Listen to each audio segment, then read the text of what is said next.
bicara tentang perkembangan anak. Eh, cerita dari Mas Bob tadi luar biasa ya, tentang bagaimana tumbuh berkembang. Bicara tentang perkembangan anak, kelihatannya Mas Bob ini memberikan perhatian spesial kepada tumbuh dengan cara yang alamiah, gitu ya.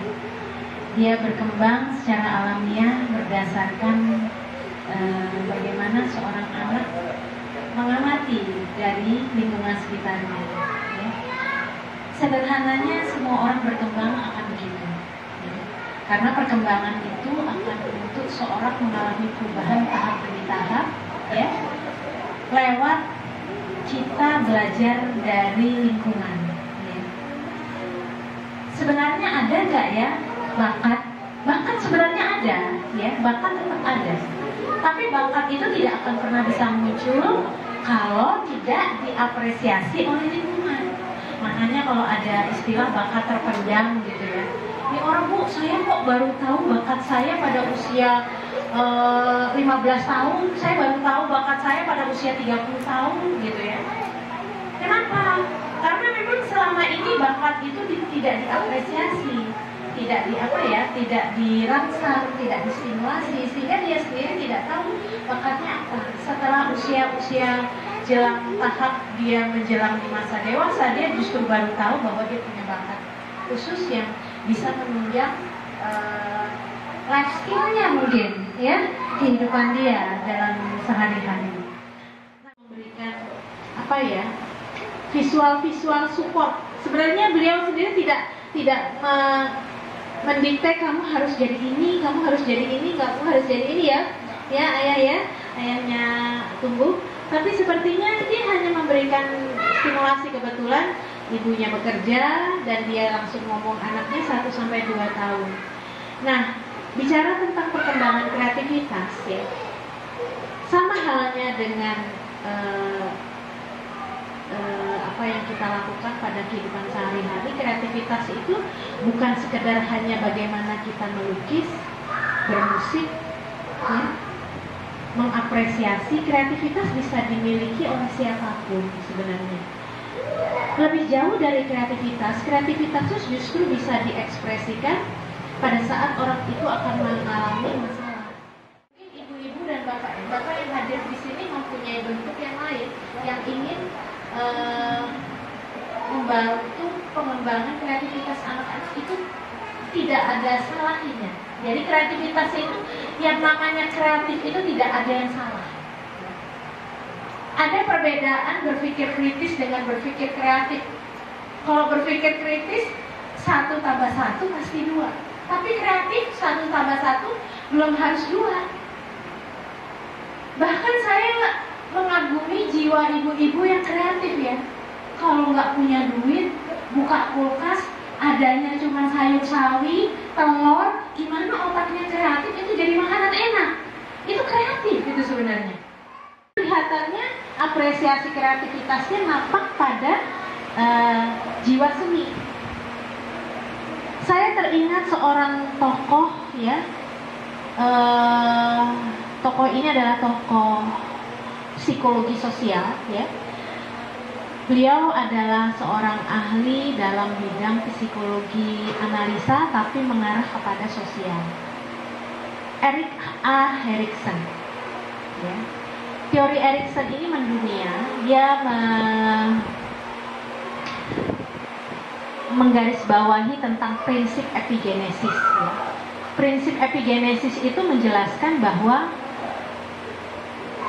orang itu hidup dan berkembang bukan karena dirinya, tapi digerakkan oleh lingkungan. Seorang yang spiritual, ya, anak ini menjadi seorang ustadz.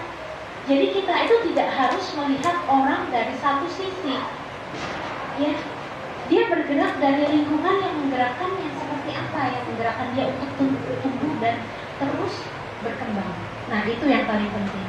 Jadi ibu-ibu kalau bisa melihat bagaimana anak-anak kita, biasanya kita bisa mulai melihat awal perkembangan anak-anak itu pada saat dia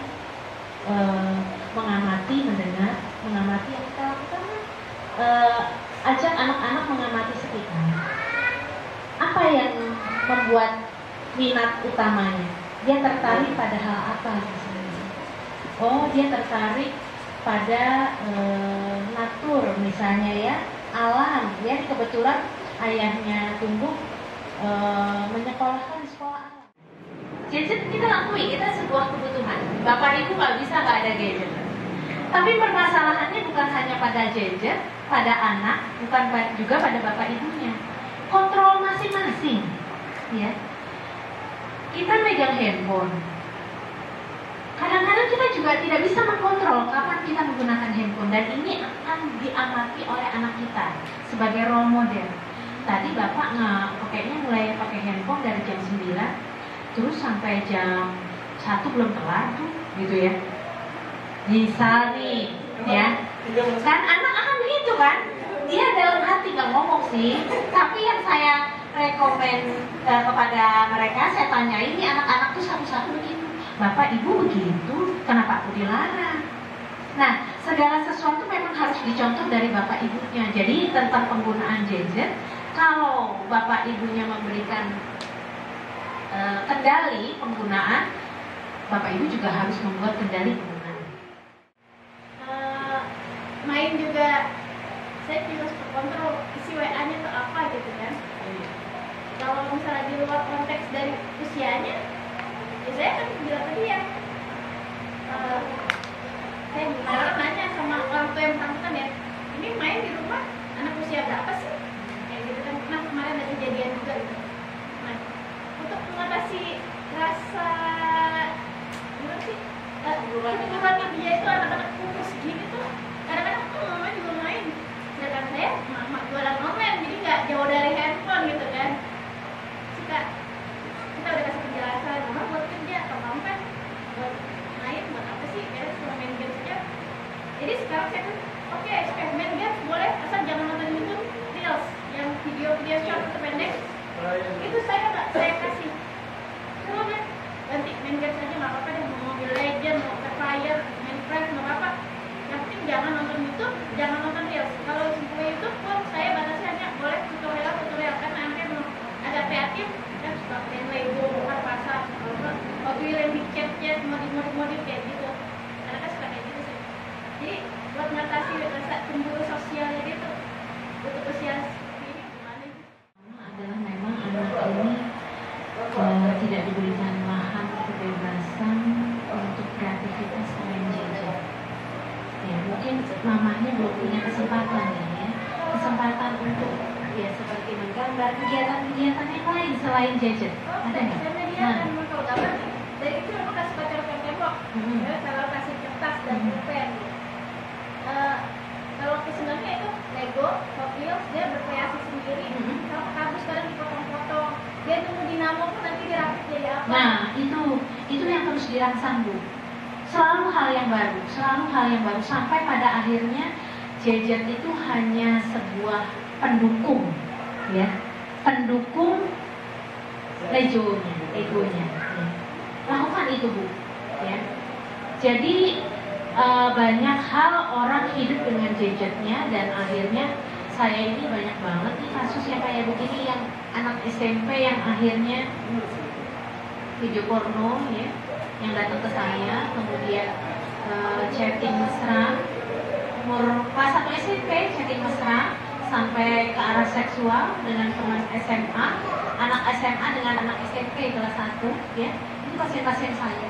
Itu berawal dari pembiasaan-pembiasaan yang tidak dikontrol dengan baik, kemudian tidak diberikan kesempatan untuk melakukan eksplorasi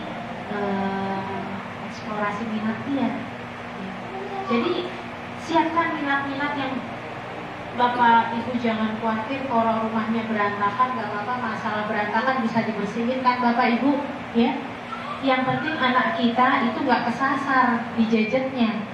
Kesasar di gadget itu lebih berbahaya daripada kesasar di jalan, bisa tanya sama orang ya. Kesasar di gadget, Masya Allah ya. Jadi artinya di sana banyak sekali konten-konten yang nanti terserap sebagai toksik buat anak-anak kita. Justru menjadi racun bagi anak kita kalau kita tidak mengendalikannya. Maka poin-poin yang penting yang bisa dibuka adalah ini, yang ini, yang ini, yang ini. yang lain silakan dikeluarkan. Itu ada jajar khusus ya untuk anak-anak yang sehingga dia akan tidak tercemar. Saya sih melihat anak ibu belum.